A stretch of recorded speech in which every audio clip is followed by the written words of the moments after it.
ہمارا دین اعتدال کا دین ہے۔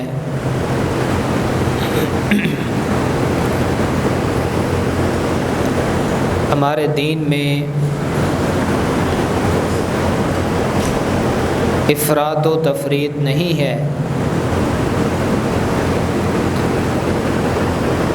کسی چیز کو بہت زیادہ بڑھا دینا یا کسی چیز کو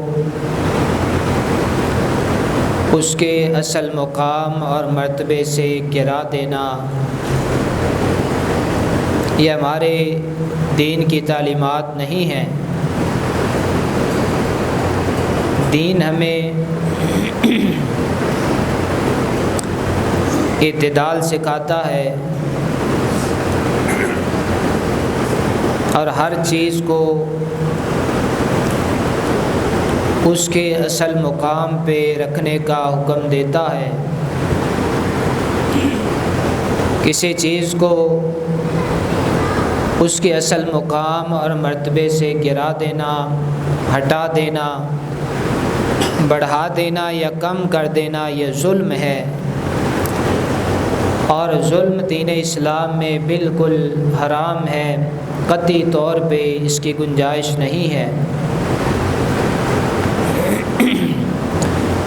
صحابہ کرام رضوان اللہ علیہم اجمعین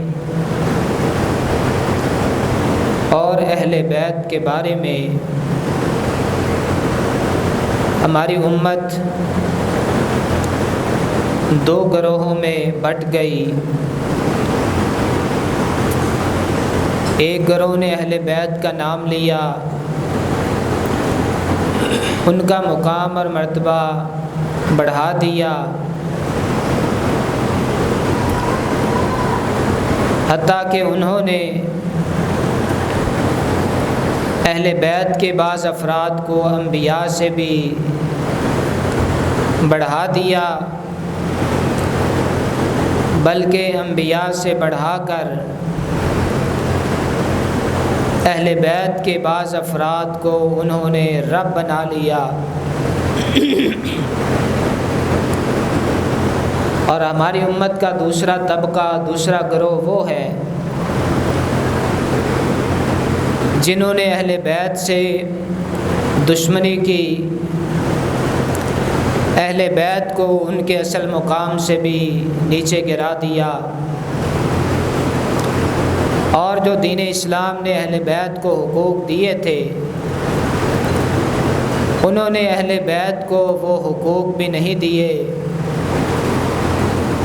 یہ ناسبی لوگ ہیں جو اہل بیت کے ساتھ دشمنی رکھتے ہیں، حضرت علی رضی اللہ تعالی عنہ کے ساتھ دشمنی رکھتے ہیں۔ یہ دونوں گروہ ہماری امت کے، یہ دونوں فرقے صراط مستقیم سے ہٹے ہوئے ہیں۔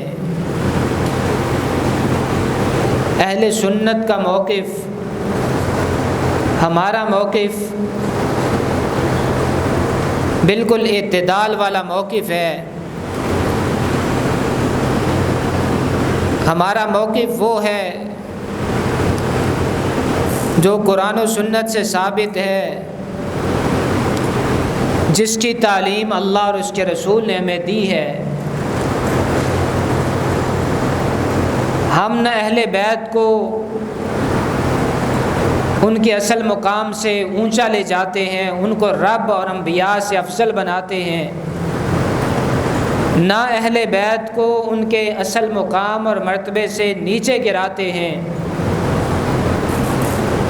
ہم ان کا احترام کرتے ہیں، ان کے وہ حقوق جو اللہ اور اس کے رسول نے دیے ہیں ہم ان کو تسلیم کرتے ہیں، مانتے ہیں۔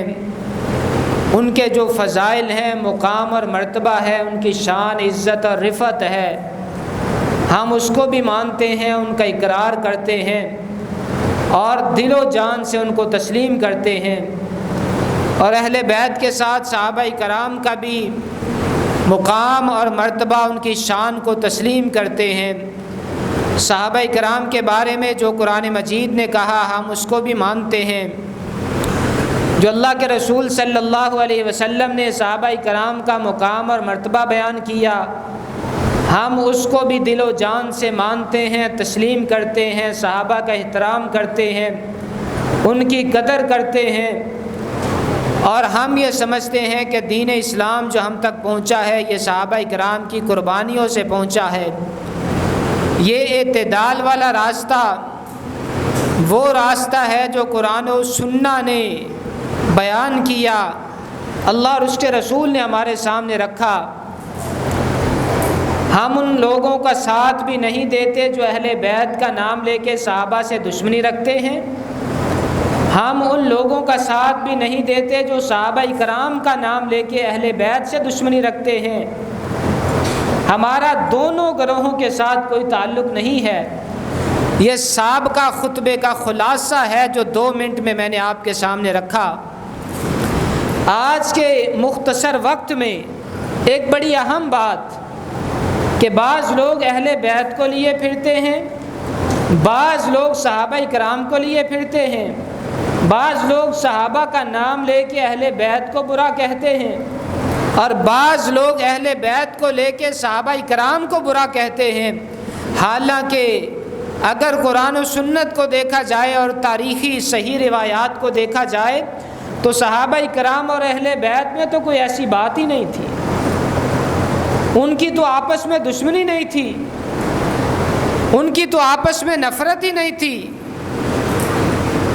سب سے پہلی بات آج کے خطبے کے حوالے سے، صحابہ کرام اور اہل بیت یہ آپس میں ایک دوسرے سے محبت رکھتے تھے،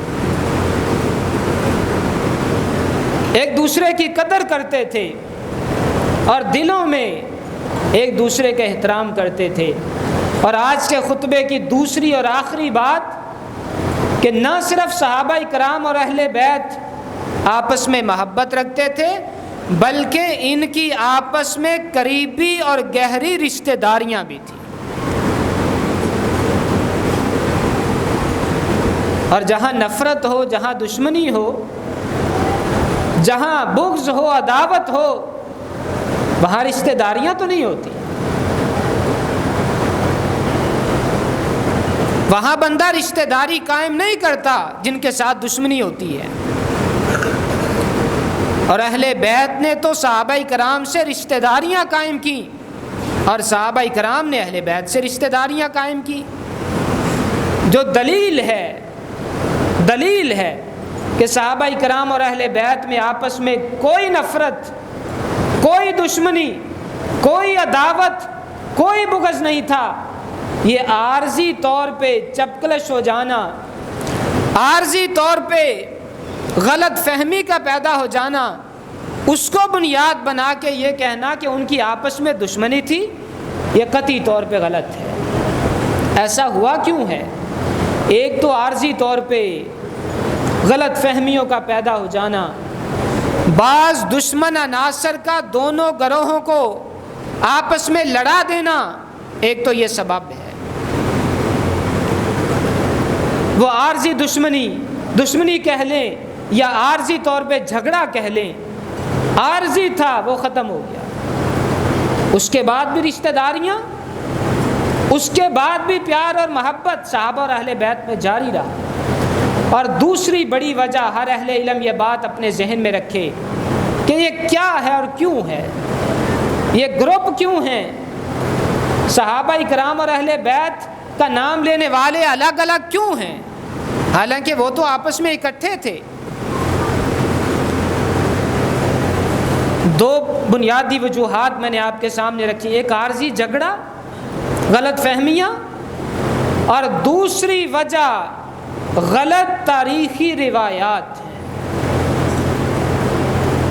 جو اسلام دشمنوں نے تاریخ لکھی اس کو مسلمانوں میں پھیلا دیا، اس کی وجہ سے مسلمان آپس میں بٹ گئے، بعض نے صحابہ کرام کا نام لیا اور بعض نے اہل بیت کا نام لیا، اس کے پیچھے نہ کچھ صحیح روایت ہے نہ قرآن مجید کی کوئی آیت ہے۔ اس وجہ سے مسلمان امت 2 گروپوں میں بٹ گئی، اور جنہوں نے گہری نظر سے مطالعہ کیا وہ گروہ اہل سنت کا گروہ ہے۔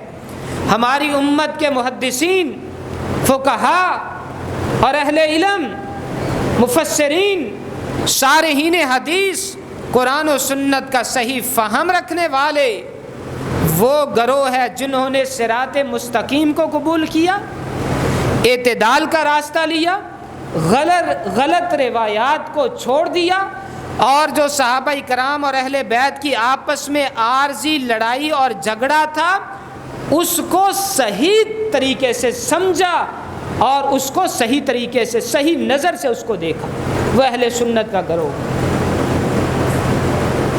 انہوں نے ان کو پرکھا، سمجھا اور پھر اس نتیجے پہ پہنچے کہ صحابہ کرام کی آپس میں محبت اور پیار بھی تھا اور ان کی آپس میں رشتہ داریاں بھی تھیں، ان کی آپس میں کوئی نفرت اور کوئی دشمنی نہیں تھی۔ اب آگے آئیے کہ یہ غلط روایات جو اہل بیت اور صحابہ کرام کے بارے میں پھیلائی گئیں، جنہوں نے ان روایات کو لیا ان کے پاس قرآن مجید کا فہم اور علم نہیں ہے۔ اگر وہ قرآن مجید کو سمجھتے ہوتے، جیسا سابقہ خطبے میں بھی میں اشارہ کر چکا ہے گروپ کی طرف کہ ان کا قرآن مجید کے ساتھ کوئی تعلق نہیں ہے، کوئی لین دین نہیں ہے قرآن مجید کے ساتھ، وگرنہ قرآن مجید کو پڑھنے والا زندگی میں کبھی صحابہ کرام کے بارے میں اپنی زبان نہیں کھول سکتا جس نے قرآن مجید کو سمجھا ہے۔ اب بعض لوگوں نے ان روایات کو لیا اور لے کے صحابہ کرام پہ تیر برسائے، گالیوں کے، نفرت کے، دشمنی کے۔ انہوں نے کہا کہ صحابہ کرام نے اہل بیت پہ ظلم کیا۔ روایات کون سی ہیں؟ جو غیر مسلموں نے گھڑی، یہودیوں نے گھڑی اور انہوں نے مسلمانوں میں پھیلا دی۔ آئیے میں آپ کو یہ بات سمجھانے کے لیے قرآن مجید سے ایک دلیل پیش کرتا ہوں۔ قرآن مجید نے صحابہ کرام کے بارے میں کیا کہا؟ فرمایا محمد الرسول اللہ والذین معہ اشداء علی الکفار رحماء بینہم۔ اللہ کے پیغمبر کے ساتھی جو تھے، آپ کے جو صحابہ تھے، والذین معہ، جتنے بھی لوگ آپ کے ساتھ شامل تھے، آپ کی دعوت و تبلیغ کے ساتھ آپ کے شریک تھے، ان کی خوبیاں عرش والا اپنے کامل علم سے بیان کرتا ہے۔ اشداء علی الکفار، کفار پہ بڑے سخت تھے، کفار کا معاملہ آ جاتا ان کے دل سخت ہو جاتے تھے، کفار کے بارے میں ان کے دلوں میں نرمی پیدا نہیں ہوتی تھی۔ رحماء بینہم، جب ان کا آپس میں معاملہ آ جاتا وہ آپس میں بڑے ہی رحم دل ہوا کرتے تھے۔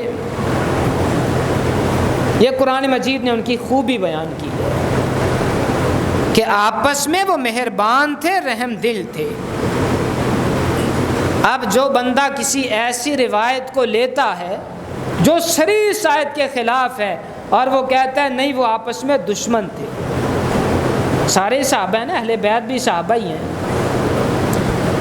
حضرت علی رضی اللہ تعالیٰ عنہ بھی صحابی ہیں، حسن حسین رضی اللہ تعالیٰ عنہ بھی صحابی ہیں، سیدہ فاطمہ بھی صحابیہ ہیں، دیگر حضرت عباس رضی اللہ تعالیٰ عنہ یہ سارے اہل بیت ہیں، یہ بھی صحابی ہیں، عبداللہ بن عباس بھی صحابی ہیں، حضرت جعفر رضی اللہ تعالیٰ عنہ اہل بیت ہیں، یہ بھی صحابی ہیں، اور حضرت جعفر کی اولاد حضرت ابو طالب کی اولاد جو مسلمان ہوئی یہ سارے کے سارے اہل بیت بھی ہیں اور صحابہ کرام بھی ہیں۔ قرآن مجید کیا کہتا ہے؟ رحماء بینہم، کون کہتا ہے صحابہ اور اہل بیت آپس میں دشمن تھے، آپس میں ان کی نفرت تھی، بغض تھا، عداوت تھی، یہ آپس میں ایک دوسرے پہ ظلم و ستم کرنے والے تھے۔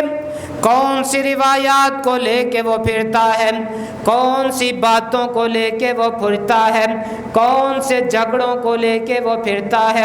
قرآن مجید شہادت دیتا ہے رحماء بینہم، یہ سارے کے سارے صحابہ آپس میں بڑے ہی رحم دل تھے، آپس میں محبت کرنے والے تھے، آپس میں پیار کرنے والے تھے، ایک دوسرے کا احترام کرنے والے تھے۔ اور یہ جو خوبی ہے نا رحماء بینہم، رحیم رحمان رحماء، یہ وہی صفت ہے جو عرش والے کی ہے، بڑا مہربان، بڑا رحم کرنے والا۔ بسم اللہ الرحمن الرحیم، الرحمن الرحیم، وہی مادہ، وہی معنی، وہی مفہوم رحماء کا ہے۔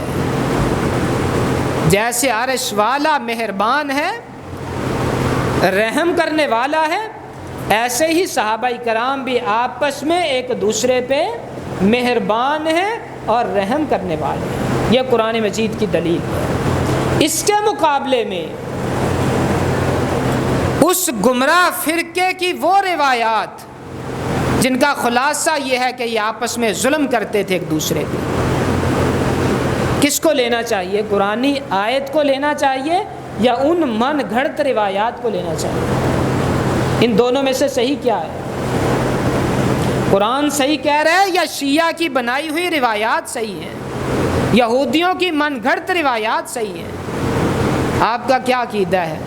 قرآن مجید سچ ہے تو قرآن مجید کیا ہے؟ رحماء بینہم، آپس میں مہربان، رحم دل، ایک دوسرے کے ساتھ محبت کرنے والے، ایک دوسرے کا احترام کرنے والے اور ایک دوسرے کے ساتھ پیار کرنے والے۔ قرآن مجید کی یہ خوبی، صحابہ اکرام کی یہ خوبی قرآن مجید میں ایک بہترین دلیل ہے۔ اور دوسری آیت سن لیجیے، مہاجرین اور انصار، مہاجرین اور انصار، اہل بیت سارے مہاجرین، اہل بیت مہاجرین، حضرت علی رضی اللہ تعالیٰ مہاجر ہیں، حضرت عباس رضی اللہ ہے کہ کوئی جو پیدا ہی مکے مدینے میں ہوئے، میں ان کی بات نہیں کر رہا، جن کی پیدائش مکے میں ہوئی، اہل بیت ٹوٹل وہ سارے مہاجرین، حضرت عباس، حضرت علی رضی اللہ تعالیٰ اور دیگر کئی اہل بیت، یہ مہاجرین ہیں، اور مدینے والے وہ انصار ہیں۔ اب مہاجرین اور انصار کے بارے میں قرآن مجید کیا کہتا ہے؟ قرآن مجید مہاجرین کا تذکرہ کرتا ہے اور انصار کا بھی تذکرہ کرتا ہے۔ والذین تبوأوا الدار والایمان من قبلہم یحبون من ہاجر الیہم، وہ لوگ جنہوں نے اپنے گھرانے دے دیے، جگہیں دے دی، ٹھکانہ دے دیا، یعنی انصار، مہاجرین کے لیے جنہوں نے اپنے گھر کھول دیے، اپنے مال کے دروازے کھول دیے اور مہاجرین کو جگہ دی۔ یحبون من ہاجر الیہم، وہ انصاری صحابہ وہ محبت کرتے ہیں ان لوگوں سے جنہوں نے ان کی طرف ہجرت کی تھی۔ یحبون من ہاجر الیہ، انصار مہاجرین سے محبت رکھتے ہیں۔ سارے کے سارے اہل بیت اور صحابہ یا مہاجر ہیں یا انصاری ہیں،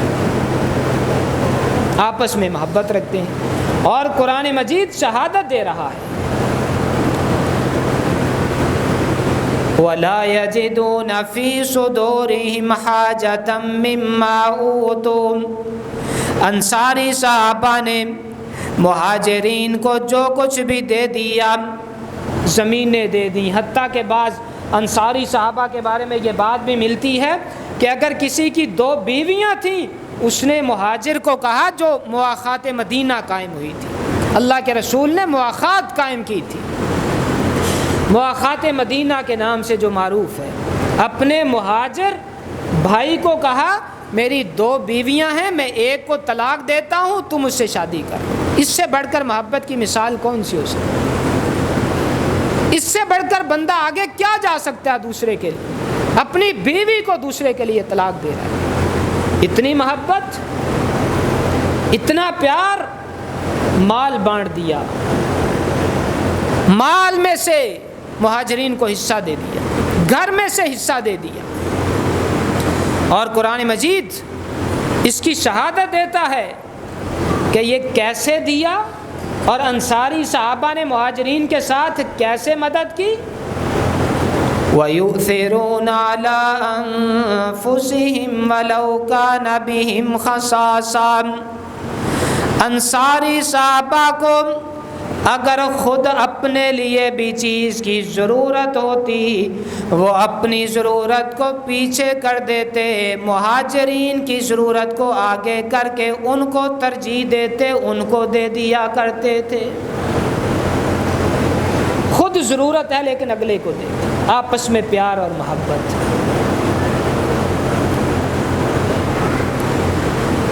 اور قرآن مجید نے اس طرح کی آیات صحابہ کی آپس میں محبت اور پیار کئی ایک آیات بیان فرمائی، اور صحابہ اکرام رضوان اللہ علیہم اجمعین اور اہل بیت اکٹھے رہتے تھے، محبت کے ساتھ ان کی رشتہ داریاں تھیں، محبت بھی تھی، رشتہ داری بھی تھی۔ وہ گمراہ فرقہ جو اہل بیت کا نام لے کے صحابہ پہ اپنی زبان کو کھولتا ہے، وہ انسان ایسا ہے جو صراط مستقیم سے ہٹا ہوا ہے، وہ ایسا گروہ ہے جس کا قرآن و سنت کے ساتھ کوئی تعلق نہیں ہے، سوائے من گھڑت روایات کے ان کے پاس کچھ نہیں ہے۔ آئیے صراط مستقیم اگر دیکھنا ہو، صراط مستقیم، تو قرآن مجید کو لیجیے، کوئی من گھڑت روایت نہیں ہے، قرآن مجید کی آیات اور احادیث۔ تیسری آیت، وَأَلَّفَ بَيْنَ قُلُوبِهِمْ لَوْ أَنفَقْتَ مَا فِي الْأَرْضِ جَمِيعًا مَا أَلَّفْتَ بَيْنَ قُلُوبِهِمْ وَلَكِنَّ اللَّهَ أَلَّفَ بَيْنَهُمْ۔ اللہ صحابہ کرام کا تذکرہ کرتا ہے اور صحابہ کرام کے بارے میں گواہی دیتا ہے کہ وہ ہستیاں، وہ کیسے کردار تھے، وہ کیسے لوگ تھے۔ وَأَلَّفَ بَيْنَ قُلُوبِهِمْ، عرش والے نے ان کے دلوں میں خود محبت کو پیدا فرما دیا تھا، اللہ نے محبت ان کے دلوں میں ڈال دی تھی۔ مہاجرین، انصار، اہل بیت، سارے کے سارے صحابہ کے دلوں میں عرش والے نے خود محبت ڈال دی تھی۔ اب تمہاری من گھڑت روایات ان محبت کو نکال نہیں سکتی جس محبت کو عرش والے نے خود ڈالا ہے۔ اور عرش والا کہتا ہے کہ اگر ساری زمین کی دولت بھی خرچ کر دی جاتی ان کے دلوں میں محبت پیدا نہیں کی جا سکتی تھی۔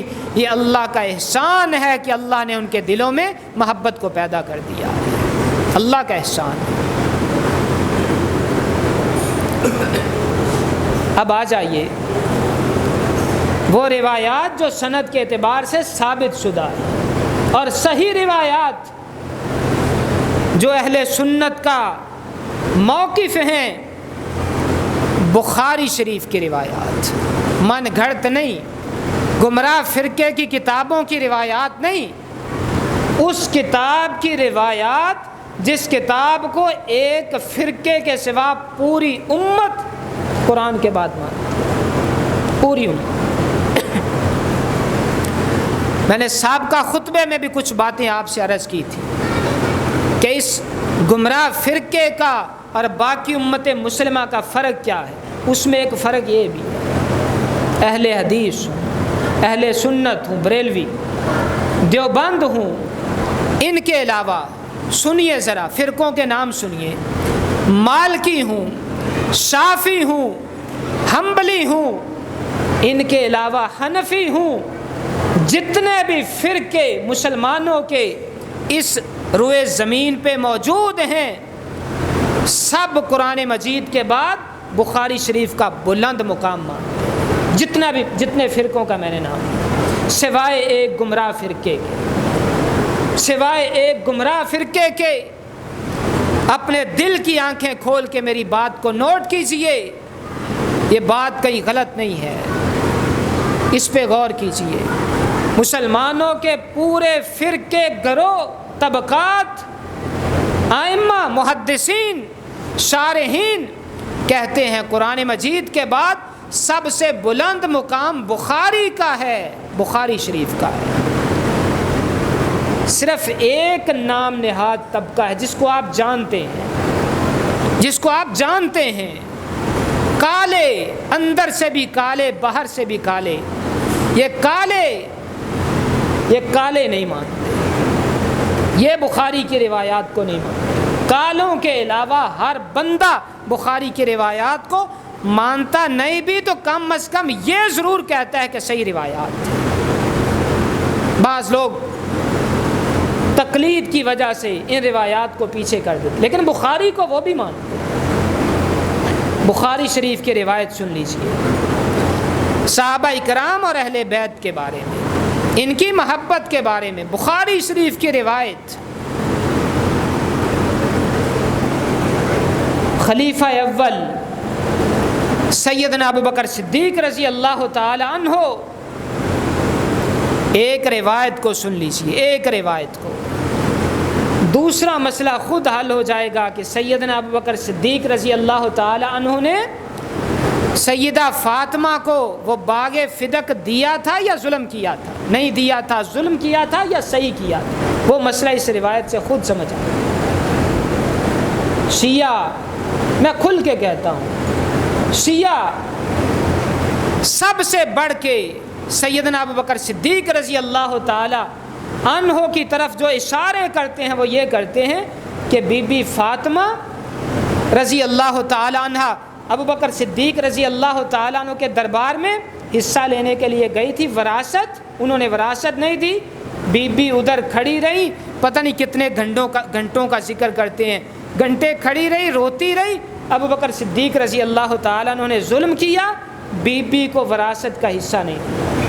یہ سب سے بڑھ کر بات کرتے ہیں، اور یہ بات بھی بخاری شریف کے خلاف۔ رسول اللہ صلی اللہ علیہ وسلم نے فرمایا، نحن معاشر الانبیاء لا نورث ما ترکنا فہو صدقہ، انبیاء کی وراثت ہوتی نہیں ہے، جو بھی ہم چھوڑ کے جائیں وہ صدقہ ہوتا ہے۔ بی بی کا حق بنتا ہی نہیں تھا، وراثت انبیاء کی ہوتی نہیں، کہاں لکھا ہے؟ بخاری شریف۔ شیعہ نہیں مانتے، ظلم کرتے، کہتے ہیں ابو بکر صدیق رضی اللہ تعالیٰ عنہ نے اہل بیت پہ ظلم کیا۔ آ جائیے، اہل بیت پہ ظلم کیا یا ابو بکر صدیق رضی اللہ تعالیٰ عنہ اہل بیت کے بارے میں کیا کہتے ہیں؟ صحیح بخاری کی روایت، والذی نفسی بیدی، قیامت تک آنے والے لوگوں تم سن لو، ابو بکر صدیق رضی اللہ تعالیٰ عنہ اہل بیت کے بارے میں کیا فرماتے ہیں؟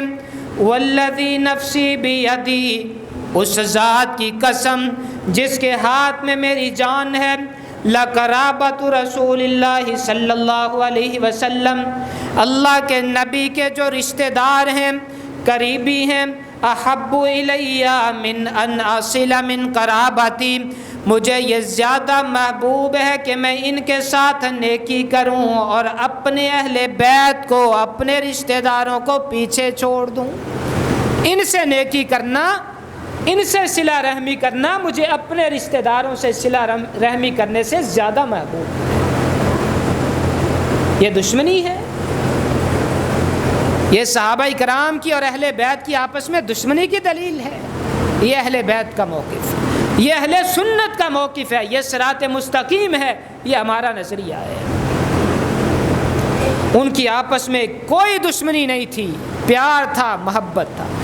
ابو بکر صدیق رضی اللہ تعالیٰ عنہ ایک دن دیکھتے ہیں، دوسری بخاری کی روایت، حضرت حسن رضی اللہ تعالیٰ عنہ اپنے باپ حضرت علی رضی اللہ تعالیٰ عنہ کے کندھے پہ سوار ہیں۔ ابو بکر صدیق رضی اللہ تعالیٰ عنہ نے دیکھا تو کیا فرماتے ہیں؟ بی ابی،